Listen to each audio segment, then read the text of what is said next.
Check, 1, 2.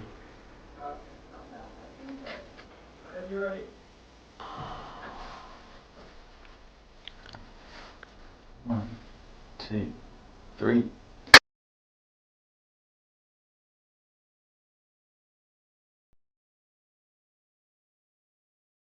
Welcome to Pièces de Résistance, a show about the geopolitical stakes of a world in turmoil. In early January, Pièces de Résistance predicted that 2026 would be the most consequential year in decades for the global order. As we close in on this second month of the year, our prediction still stands.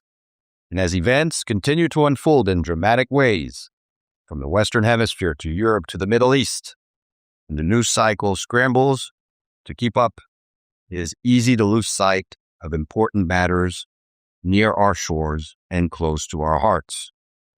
So today, I've stepped out of the geopolitical bunker to step into the technological bunker, as I welcome a serial entrepreneur, a visionary tech leader, an Africa expert, and a former Prime Minister of the Republic of Haiti, Laurent Lamothe. Laurent, welcome to Pièces de Résistance. Thank you. Thank you very much, Ted, for having me.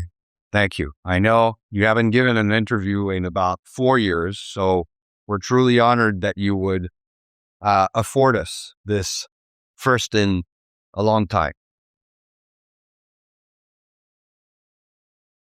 I want to talk a little bit about history before we move about to contemporary and future projections. Haiti's slave revolt and independence in 1804 from French colonial rule signaled the end of a world. In freeing itself from brutal oppression, Haiti became an example for many other nations from South America to Africa and even European nations like Greece pursuing self-determination. Yet most people know little about Haiti other than through distressing headlines. It feels today that we're also at the end of a world, and where the contemporary global system of governance is cracking and a new world has yet to emerge from the ashes of the old one. So why is Haiti's story so important to understand what is going on now? And can you speak a little to the country's universal contribution to humanity?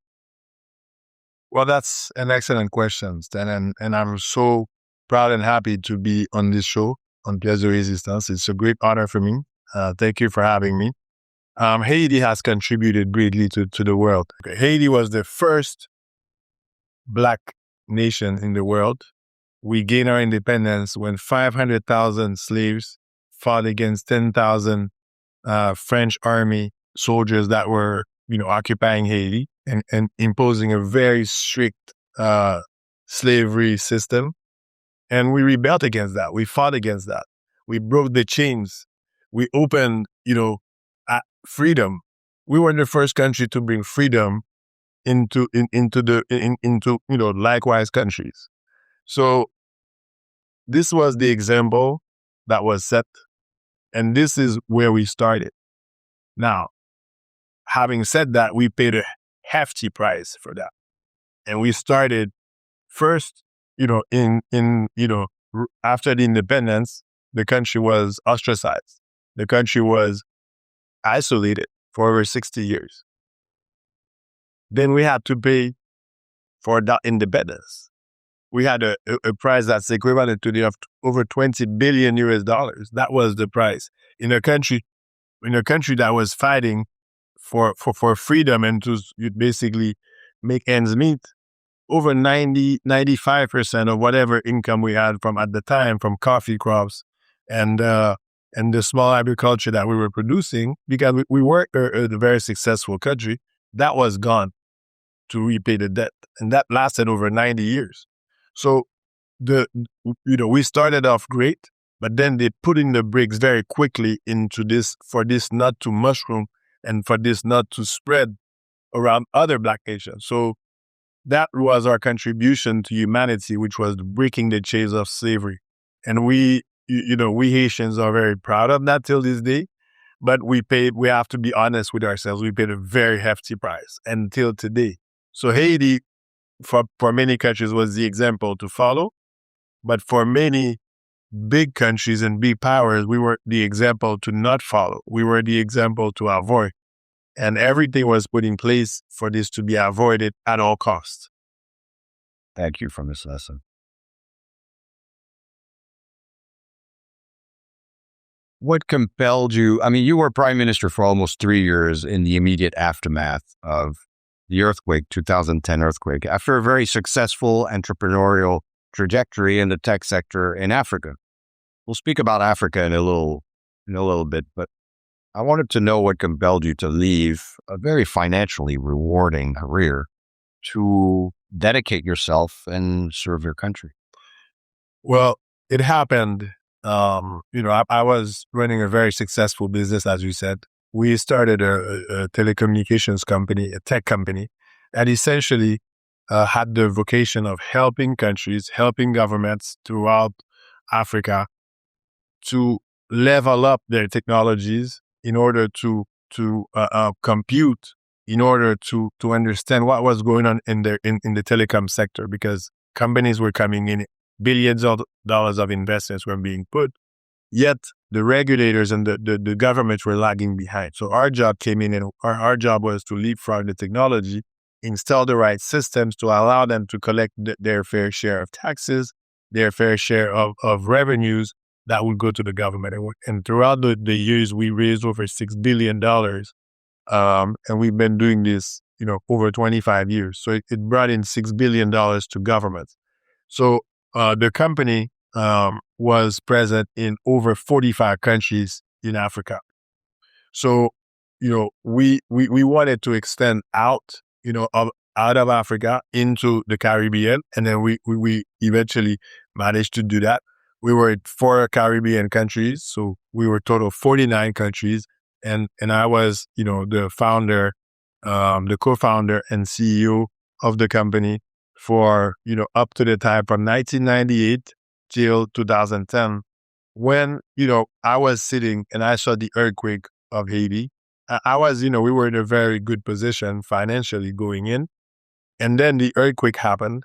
I was in Miami, with some friends, and we were watching the devastation of the earthquake. How shattered the country was. People crying. It was complete, Armageddon and disaster. So, at the time, I felt that I needed to do something to help. So we did a few fundraisers and everything, but, it didn't feel like, I was doing enough. So I decided, when Martelly decided to go for the election, I decided to support him, with everything that we had. So we helped him quite significantly be elected president. And, I wanted to help. I felt that I had, worked hard enough, built a strong company, and I felt that it was time to give back some of the knowledge that I learned and manage, the country, because, the prime minister is like the CEO of the country, and give back to be able to bring Haiti to another level.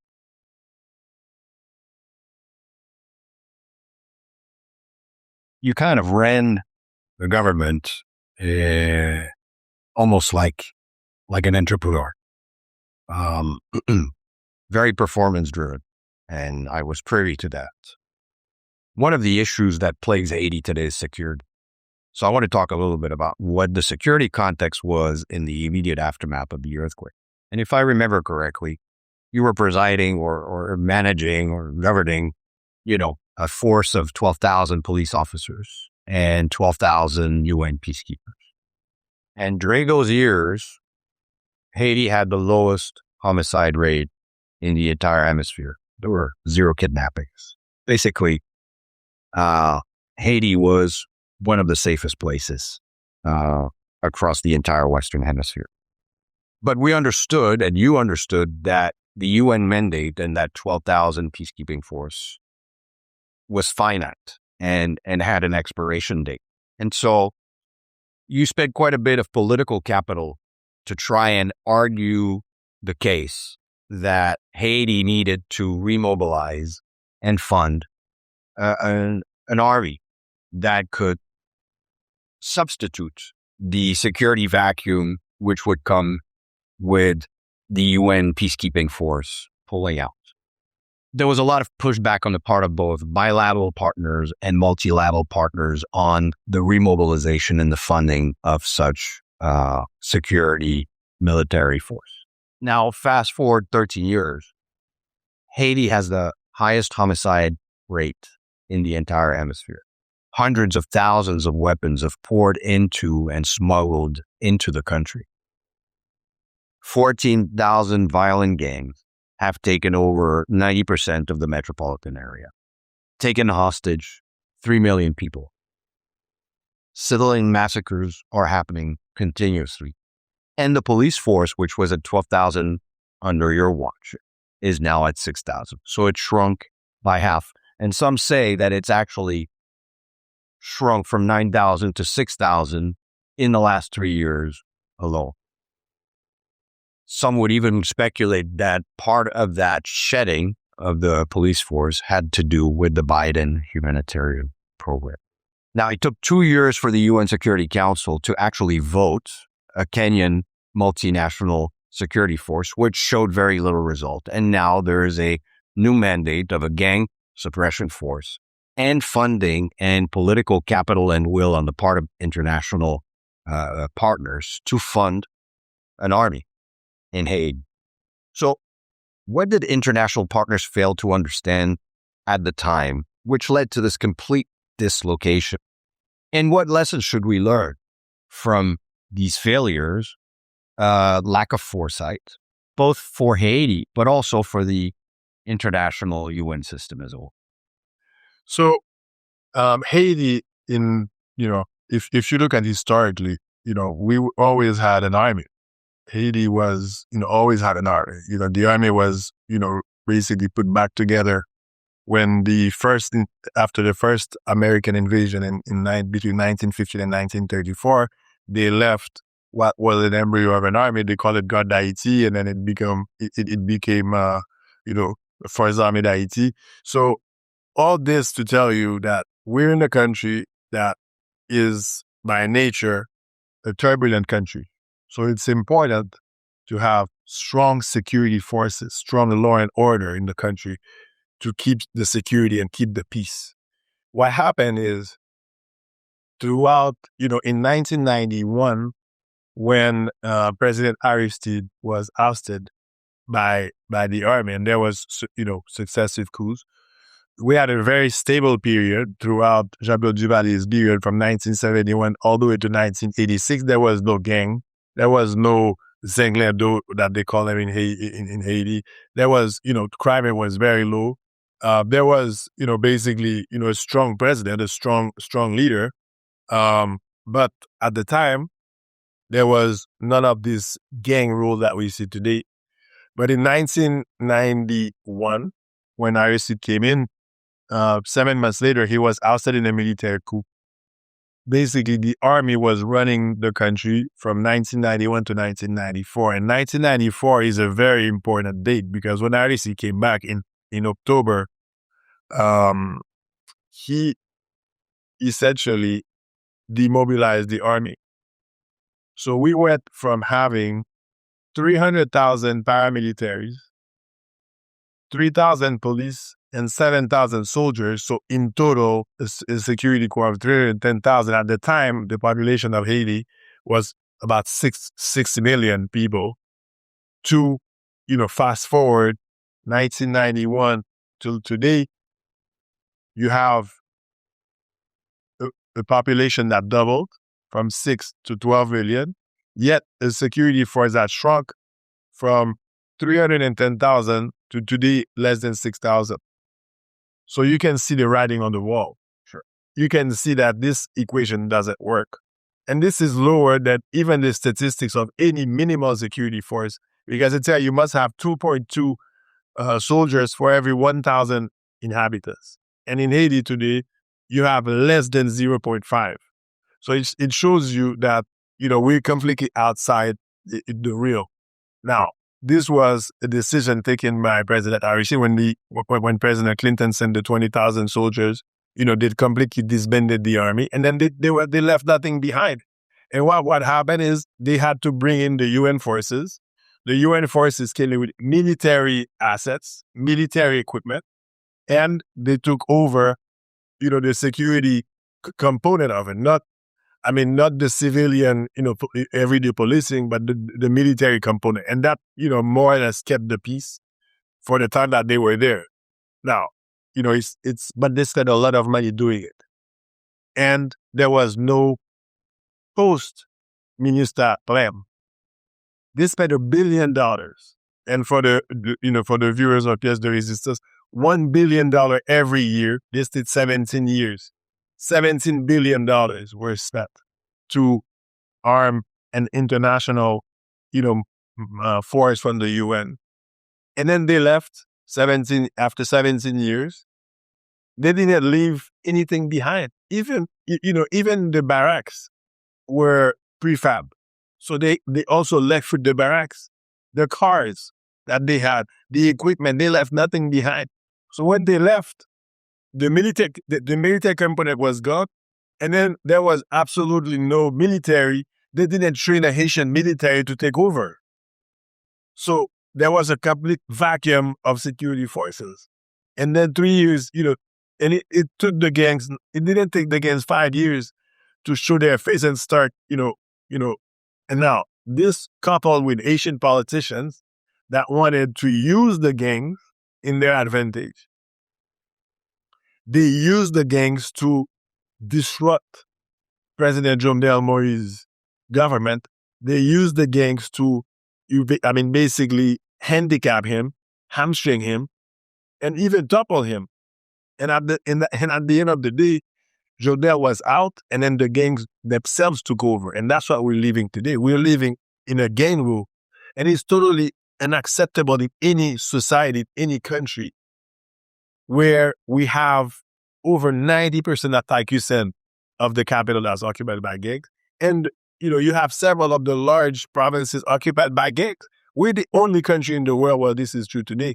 And how many attacks have there been against the gangs? How many, operations have they get, for the past 4 years? Recently they've started. But, the gangs were just having it, fairly easy.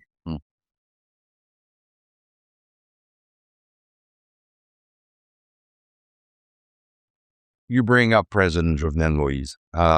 It's been almost 5 years since President Moïse was brutally assassinated in his home. The country has since completely dislocated, as you said, and entered the worst period in its contemporary history. You, more than anyone at the time, have called for an independent investigation into this crime. So do you think we'll ever know the real story behind the assassination? And can the country really move forward and move on, overcome this dark chapter without some sort of closure? Well, the closure I call for it is going to come from an international tribunal, neutral tribunal, to take this case like they did with Rafik Hariri in Lebanon when he was assassinated with a bomb. And this has to happen sooner rather than later to bring, closure. Because what happened with President Jovenel was that he was fighting a great battle against oligarchs, special interest, people with a very large amount of contracts. We're talking about hundreds of millions of dollars were at play. And Jovenel, he probably did not understand that he was opening so many fronts against so many powerful people, both local and international, that he created a critical mass of people that tried everything to oust him. First of all, they started a character assassination campaign on him. Even before he was elected, they said that he was doing money laundering. That was before he was elected. When he got elected, they started, to say that he was a dictator, that he was, all types of ills in the world, that he was a bad leader, that he was ugly. Some people said, some of his critics said that he was ugly. They never allowed President Jovenel, because of his upbringing, because they considered that he was from, from far off into Haiti, from the peasantry. They never accepted him as Haiti's leader.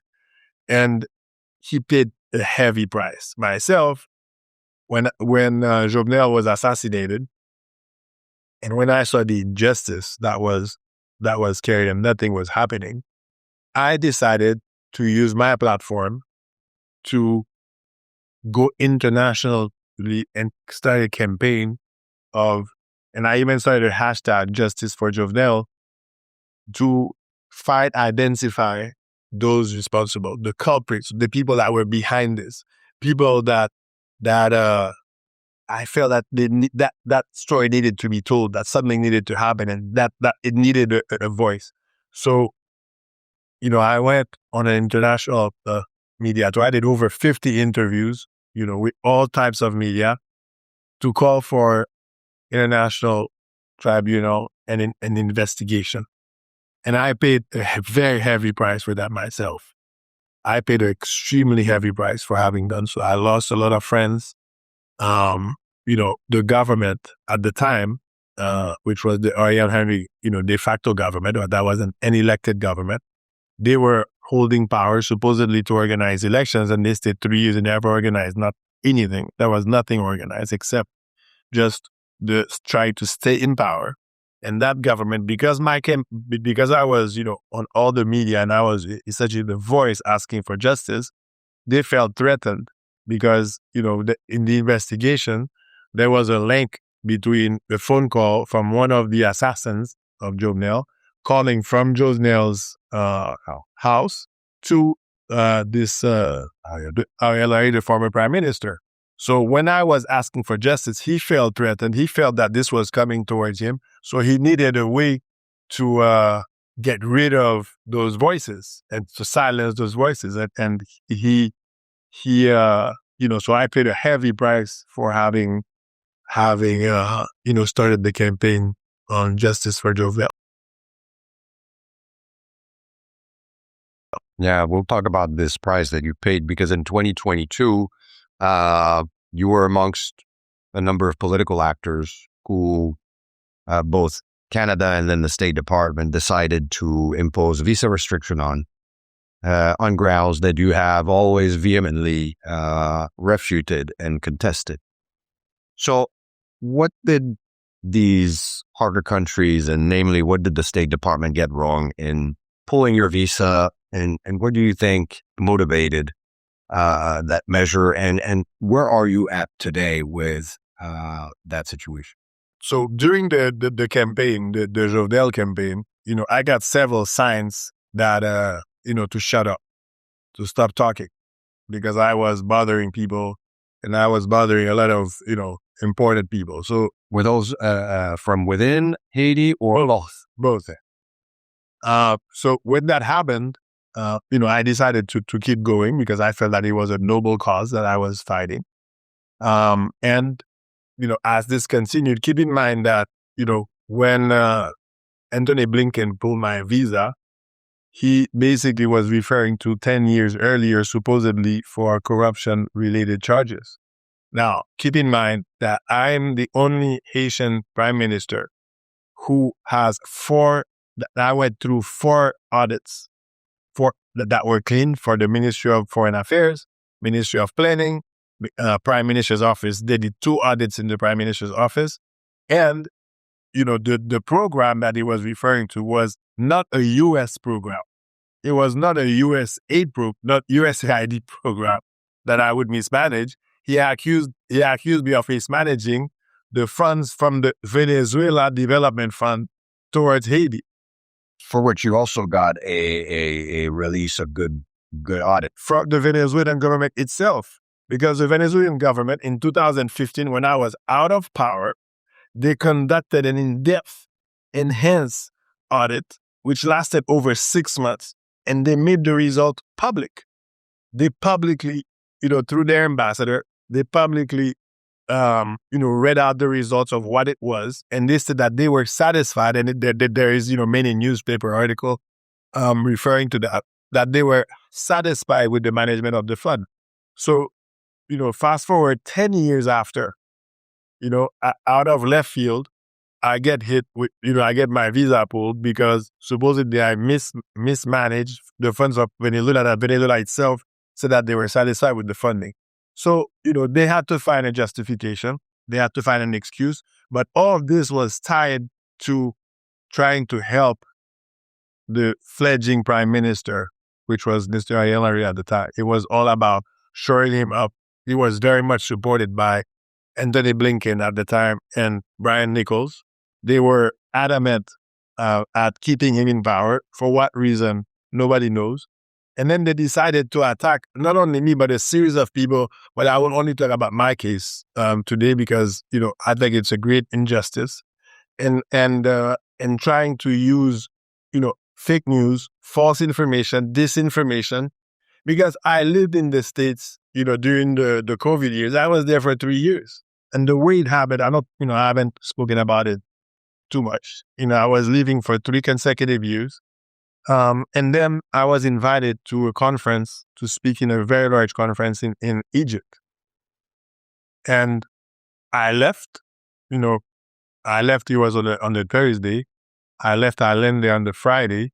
And then as I land, I get a call from my office saying, do you want to make a statement for the Miami Herald, for Reuters, etc.? I'm like, what?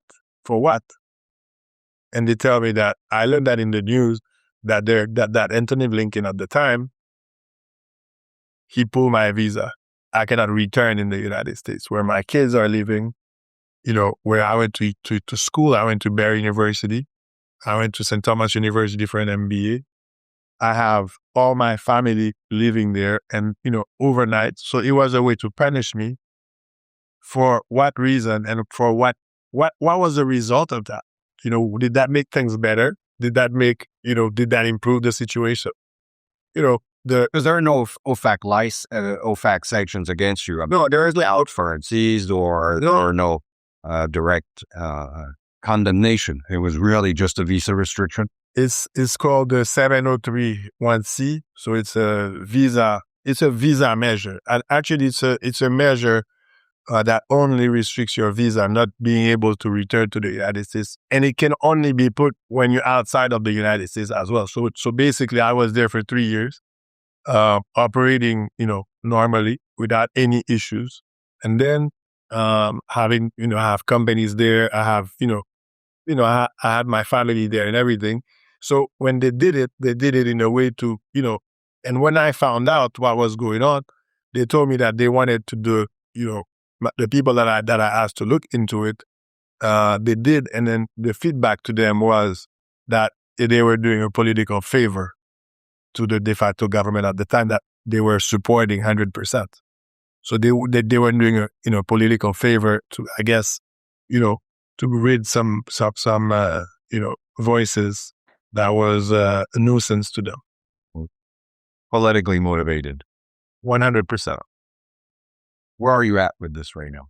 So we, in the case of Canada, because it was a joint, remember Anthony Blinken went to see Mélanie Joly in Canada, the Foreign Relations Minister. The Foreign Relations Minister asked her to start, with, and then this was all done when Mr. Ariel Henry wrote a letter in late 2022 asking for international community's involvement into solving the problem of Haiti. So, as a testament of of failing to help Haiti, they felt that they needed to do something. So in the case of Justin Trudeau, he was making, headlines saying that he's going to help Haiti. He started saying that he's going to give $100 million, to help Haiti. Then he said he's going to send a plane above to do recognition for, for the gangs, to help fight the gangs. Then he said he's going to send, boats of the coast of Haiti to help fight the gangs, etc. So, it was one invention after the other. And he felt that, he needed to do something. So he's doing something, is teaching people that historically fought the gangs, because I fought the gangs. There was no gangs at all when I was there. I had zero tolerance for gangs. Actually, we had 2 gangs. There was one gang that was, very strong, that were kidnapping people. Clifford Burnt was the leader of that gang. he was put in jail. It was the first conviction, and he got 18 years in jail. The first time, and somebody was convicted for kidnapping. And then Social La Familia, the gang Galil, which was Haiti's biggest gang, we fought it and we knocked it out. So I was a law and order prime minister. I was not playing with gangs. So for Justin Trudeau to say, and Melanie Joly to say that, they're pulling my visa because of gang, I mean, this is a complete joke. I want to go back to the genesis of the creation of Haiti and its kind of ancestral heritage to Africa. In that sense, Haiti is kind of an exception. Some would say even an anomaly in the Western Hemisphere. During your tenure as Prime Minister, you joined, or you had Haiti join the African Union as an observer state. It was kind of like reconnecting with that ancestral heritage.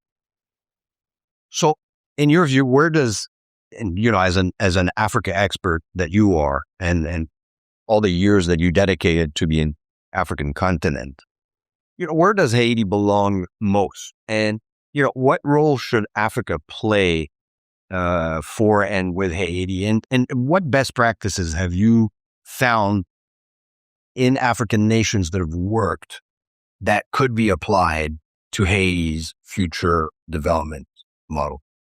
So my experience in Africa is a very good one. A lot of Haitians, a lot of people don't understand what Africa is about until you live and you experience Africa. Africa is, first of all, it's composed of 55 countries. Many people don't even understand that. I say that I go to South Africa and somebody asks me, what country in South Africa? So it's to tell you that there is a complete disconnect, a misunderstanding between the continent of Africa and the perception. So I was honored to be the first Prime Minister of Haiti to go. I was the guest of honor of the African Commission. I did a speech in front of all the African presidents at the African Union in Addis Ababa in late 2014, before I was asked to resign. I spoke about the necessity to connect Africa to Haiti, to connect Pétionville to Cotonou, to connect Cap Haitian to Cape Town. That's what I wanted to do. I wanted to integrate Haiti as a full-fledged member of the African Union. We were an observer. They accepted the observer status. So I was doing a continental-wide campaign to bring Africa as a full-fledged member of the African Union. Why? Because Haiti is Africa in the Caribbean. And it's normal that you partner with 55 countries on the block. That strengthens your voting bloc. That strengthens your area of cooperation. It strengthens your trade. It makes, we become part of a much broader market. And at the same time, politically, it reinforces you, right? And then you can have trade partnerships. You can have public-private partnerships with African companies. So that was the goal. That was the intent. It was to bring Haiti, that was, where we came from in the 1700s. We came from Africa. If you go to Benin today, there's a whole square dedicated to Toussaint Louverture. The culture that we have, the people. When you go to Haiti, you look at the culture. When you look at the tradition, when you look at the country itself, there is very little difference if you like driving in Delma or when you go to Lomé in Togo. It looks very similar, right?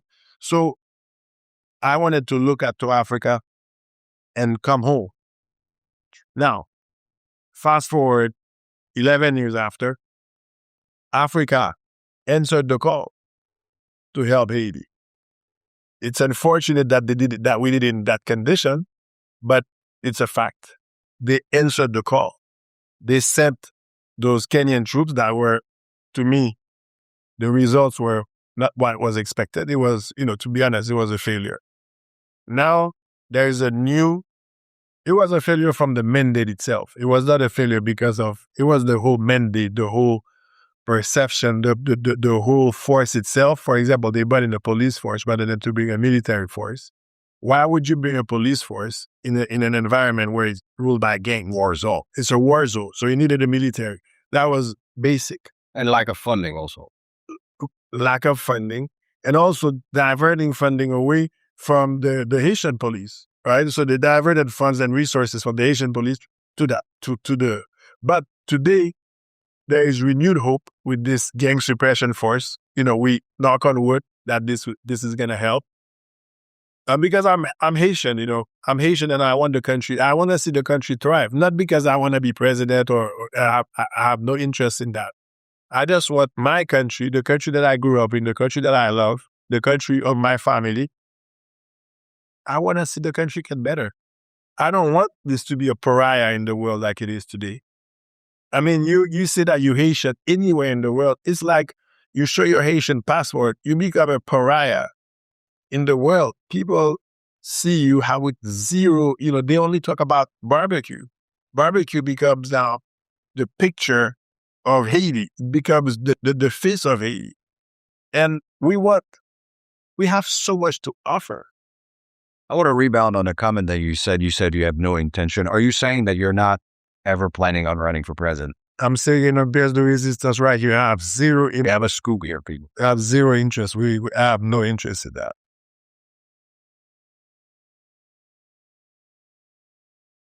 All right. Let's talk a little bit about the state of Haiti's development. There are 250 megawatts installed of energy for 12 million people. The last figures that I found spoke of about 35% of the national electrification rate, up from 27% in the 80s, and the highest kilowatt hour in the entire hemisphere. It's safe to say that Haiti has never really entered into the industrial age. Now, you're a tech-savvy man. There are 10.5 million cell phones, and about 5 million of those, so about 86 to 90% of the population has a mobile phone. About 5 million of those use internet daily. Since your business was built on digital networks, and in Africa, and especially in regulatory technology solutions for governments, do you think there's a case to be made that we should bypass altogether that failed attempt at industrializing the country and leapfrog Haiti into the digital age, specifically with some of the immediate needs that we have, whether it is in civil registry or upcoming elections or education or public health, right? What do you think can be achieved quickly against the very considerable challenges and bypass altogether this industrial age phase that Haiti never really entered? Well, technology gives Haiti a chance to thrive. Haiti has over 90% of teledensity, so everybody has a phone or two. And the country itself has the opportunity also to show the world what it can do.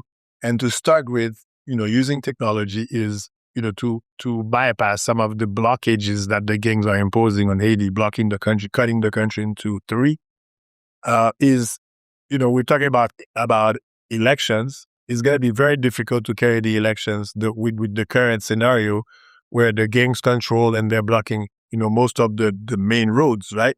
So to bypass that, you can easily do something that many countries in Africa have done and are starting to do in others, is to vote from the phone.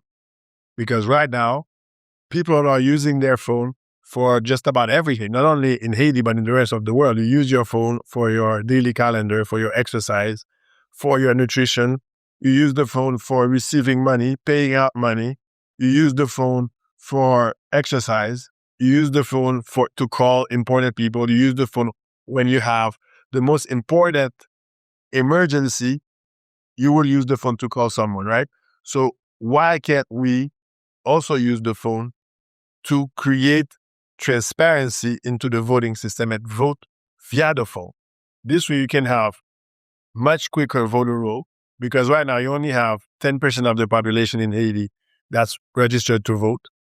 So, and it's going to be very difficult with the situation with how the gangs are controlling the different areas. But it can go very fast if you do a phone campaign and everybody registers on their phone, and then you have an app to vote in, or those that don't have app, you have specific guidelines on how to vote a candidate. And then you can test it in, parliamentary campaigns, to start with.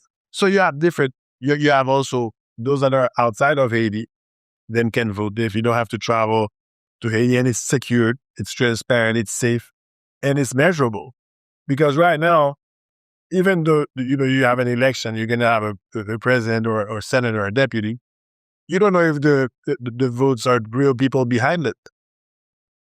So because of the identity issues that, you have all types of issues. So using technology to leapfrog and show the world that, look, this actually happened in Haiti can be a very good example for the world.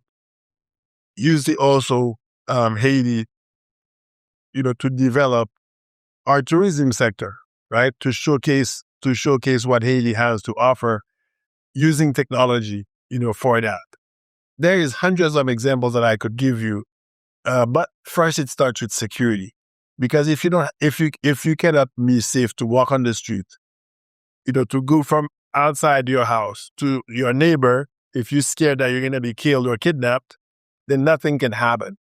So this is why the security aspect of it, there should be zero tolerance on gangs. There should be zero tolerance on the mafia networks that are controlling and that are benefiting from this whole gang scenario. And, to give the country a chance to move forward. Because we showed, look, I was there 2.5 years. 2.5 years, we showed that we could restore security. We were the second safest country in the Americas. In just 2.5 years. 2.5 years, we started rebuilding the country from ashes. We removed almost everybody that was living in tents, displaced people. We did that. So if you have it, if there is a will, there is a way. And if you want to get things done, then you need to have the political will to make it happen.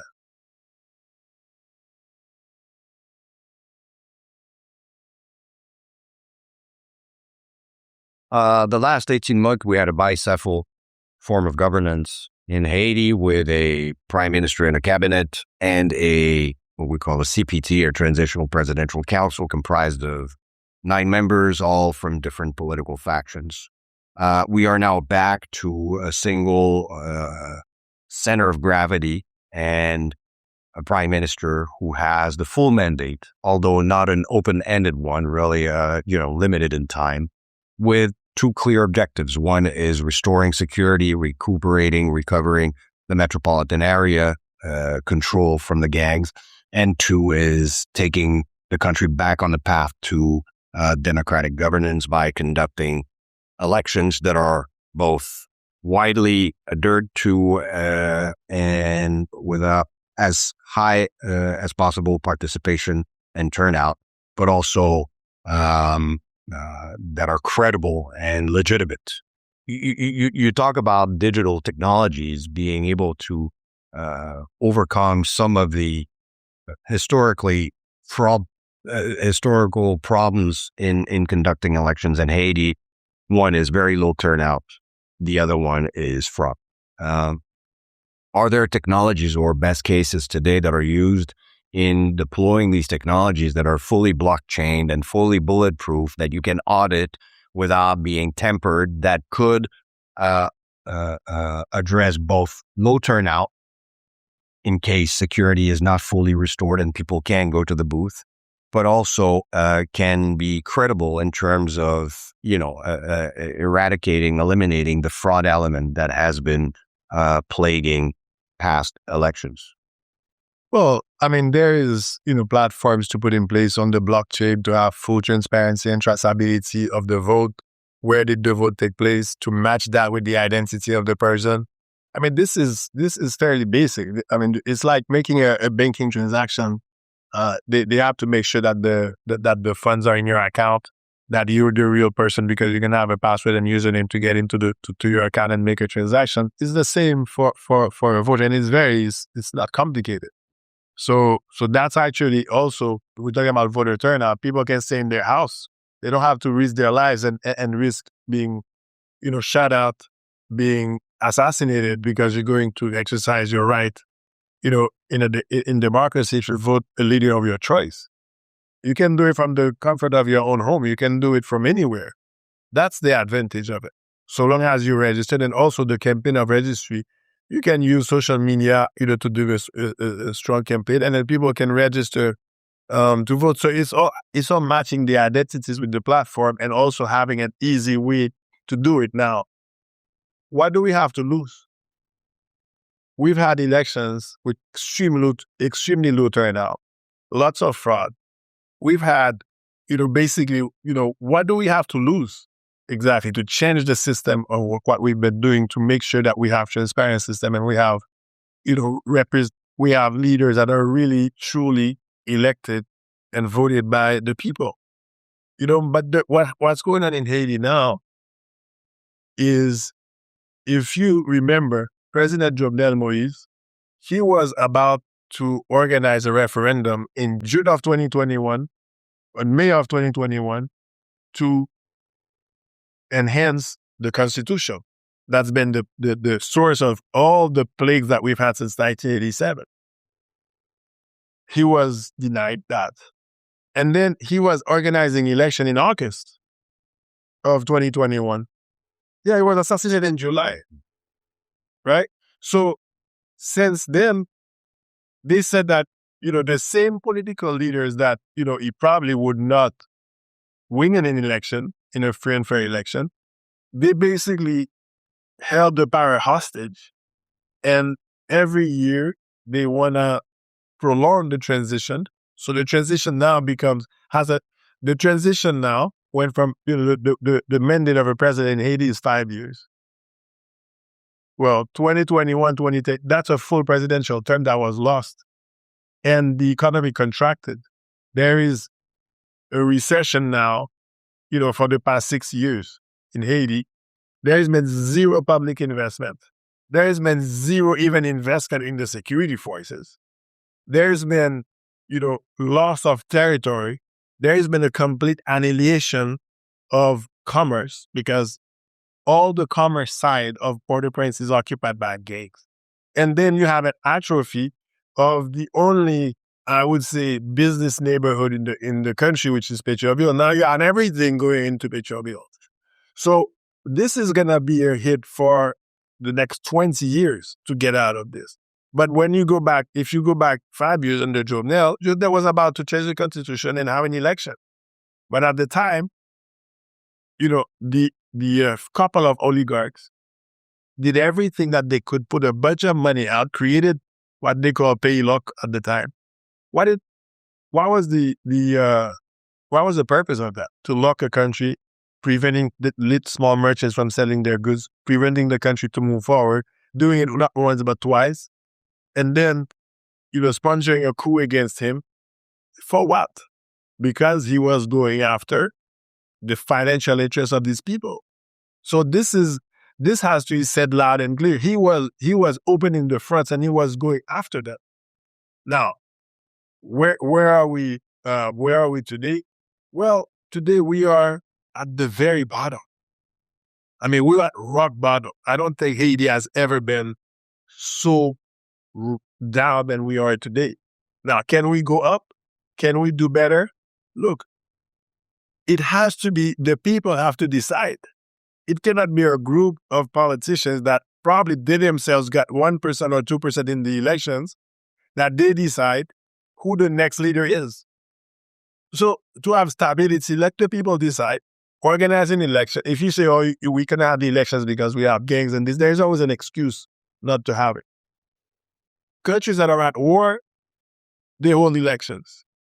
So why is it that Haiti, who's not at war, I mean, there are war zones, but we're at war because, against who? Against the gangs. We just have to take it to the gangs. We have to start making the gangs being uncomfortable. Make them uncomfortable.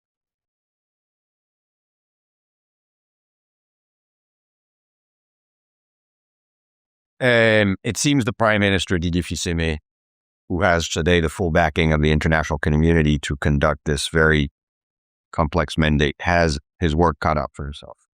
But there is, I think, one common denominator with you is you're probably the only two prime ministers in the history of contemporary Haiti that have emerged out of the private sector.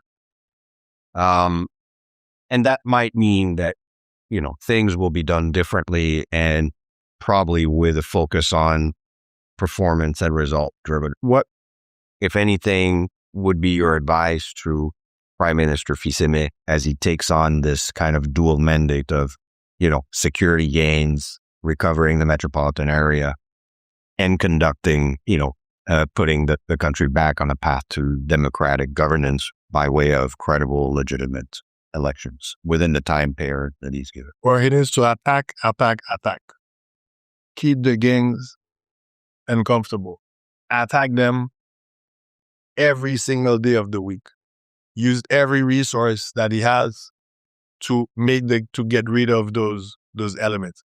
And also, it's not only the gang holding the guns, but also, the whole apparatus, because they're supported. If you look at, there's a bunch of, police officers also involved in that. So you really have to clean house. Now, Didier Fils-Aimé is from the private sector, as you well said.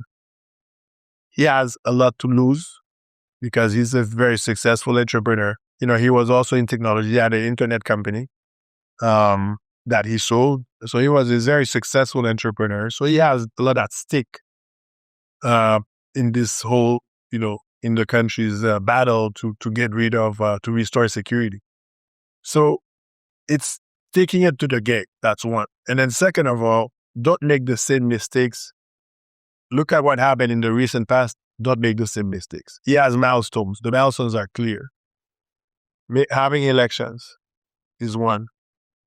Getting rid of the gangs is two. Those are his two milestones. Once he meets those two milestones, he will keep the support of the international community, especially the United States. That's heavily supporting him. And he will succeed in the mission. I feel that he has the right fiber, to do well. But he needs to stay focused. He needs to ensure that those milestones are worked on every day in order to get to the goal, which is turning over the power to an elected president when the time comes. If you look at what happened with the 9-member CPT, it was a disaster waiting to happen. I mean, you take 9 different political groupings that have interest into staying in power, prolonging their privileges, and then you put them together in one council, and then the first thing they do, they start fighting each other. And then they put a rotating presidency, so every 6 months, somebody's president. They have all types of benefits, all types of privileges, all types of funds coming into them. So they completely lost sight of what their mission was, which is organize elections and fight the gangs. Rather, they supported the structure that was there just to make sure that they could stay longer. And that's what should be avoided this time. It's not a question of staying longer. It's a question of, putting the gangs on defense, attacking them every single day with the resources that are there now. Because right now you have the police force, you have a very capable police chief, you have a very capable prime minister, you have a very capable secretary of state for public safety. You have big, capable, big, competent people to do the job. So now they have to get on with the job, do less politicking and more action. That's one. And then last but not least is to put together, an effort of neutrality to show that this election is the people organizing it. They're not going to try to skew one way or the other to bring trust in them to carry out a vote that's going to be free and fair. Just bring the trust. And in order to do that, the different key ministries in the country, that's how I would have done it, has to stay neutral. Because if you give for example, one key ministry to a political party who's going to run election, he's going to try to use that ministry to create an unfair advantage when election time comes, whether it's from, money, financing aspect, whether it's from using the ministry, to skew the system to fraud and things like that. So they need to be very careful about that and stay neutral, talk to everyone, and ensure that we can close the chapter of transition and open a new chapter with elected officials, because we're the only country in the world that since 2016, there has not been one election in the country. There's been 0 elected official since the death of President Jovenel Moïse, and that has to stop. Last, I want to talk about two constituents.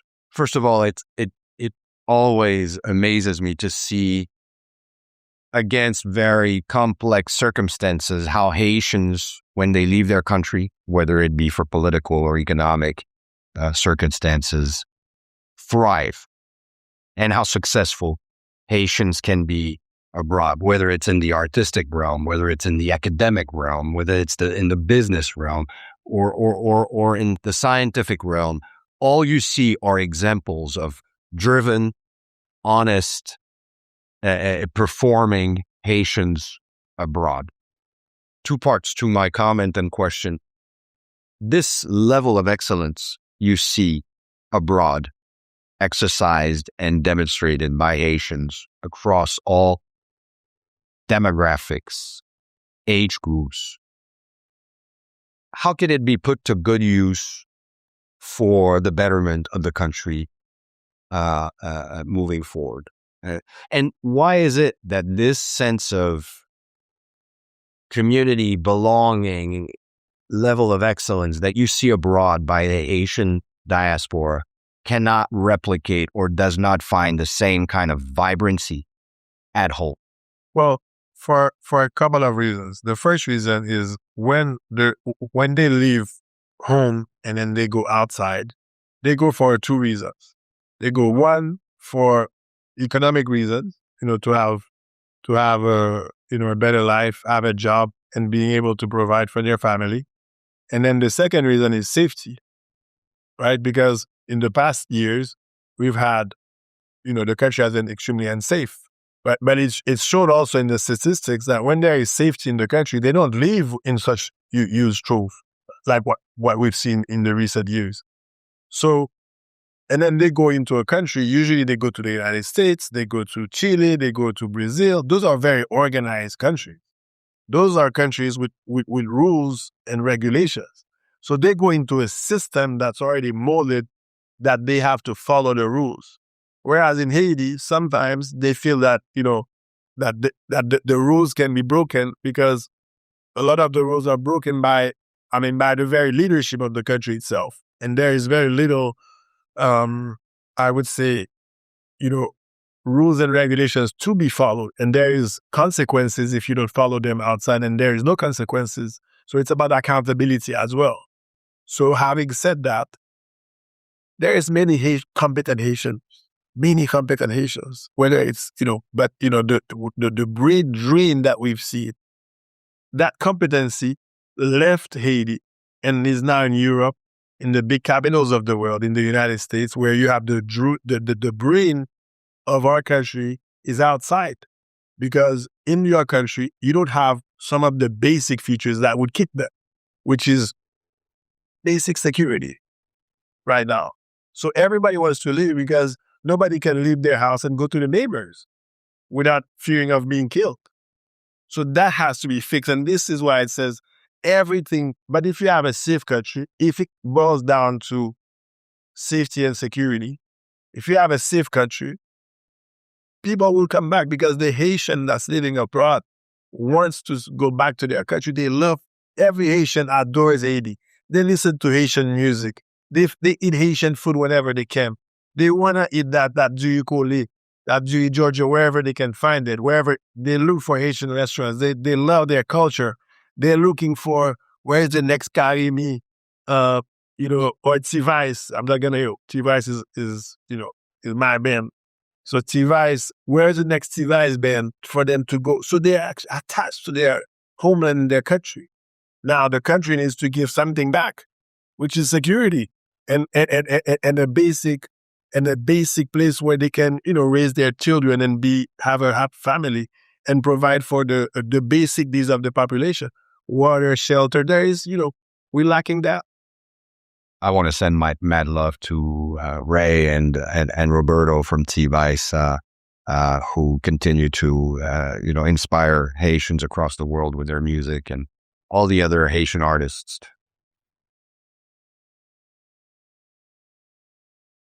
I want to close on the future and really, if you had one word of wisdom to the youth. I mean, this is a country with 50+% that's under 18 years old. A lot of them haven't been able to go to school, whether it was during the pandemic or since the security dislocation and the threats on their very livelihoods, their very security. So what kind of message of hope can you convey to the youth that might be watching and wondering what outcomes, what future opportunities can they expect against all these very different concerns? Stay educated, get educated, and remain educated. Because education, and especially nowadays where you have, access to, in Haiti right now, people have access to it. Everybody has access to internet with their phones. And everybody can have a YouTube account. Everybody can have a Udemy account. And a lot of courses are free and in their own language. So a lot of people need to stay educated, because that's what's going to give them the possibility to have a job tomorrow. And the job is going to help them to be able to someday have children, take care of their children, and also get a job, and that will change their lives. And they're going to be hireable, employable. They can also create their own companies, but it all starts with education, with understanding that education is the key to any person's present and future. And with the internet, there is no excuse. Myself, I try to educate myself every single day. I try to learn something new. There is AI that took over the world. There is ChatGPT. There is Perplexity. There is a Claude. There is Gemini platform. You can educate yourself every day. I'm looking myself right now into an executive education program to improve my AI skills, right? To go from a simple, user to understand, and for that to help me in decision making as an entrepreneur, as I'm moving forward with my career. So it's never too late to learn and to educate yourself, especially nowadays. So the message from the youth is, keep educated. Stay with your books. Read a lot. It's important to read a lot. Watch a lot of educational YouTube videos. Try to learn something new every single day. And if you do, you will be leaders and you will be successful. On this word of hope, I want to thank you, Laurent Lamothe, for coming on the show. Thank you so much. Thank you. Good luck, and hope to see you on the show very soon. Thank you so much. That's it for today's show. We thank you for joining in. We look forward to a next episode to try to make sense of the world around us. Stay safe, everybody.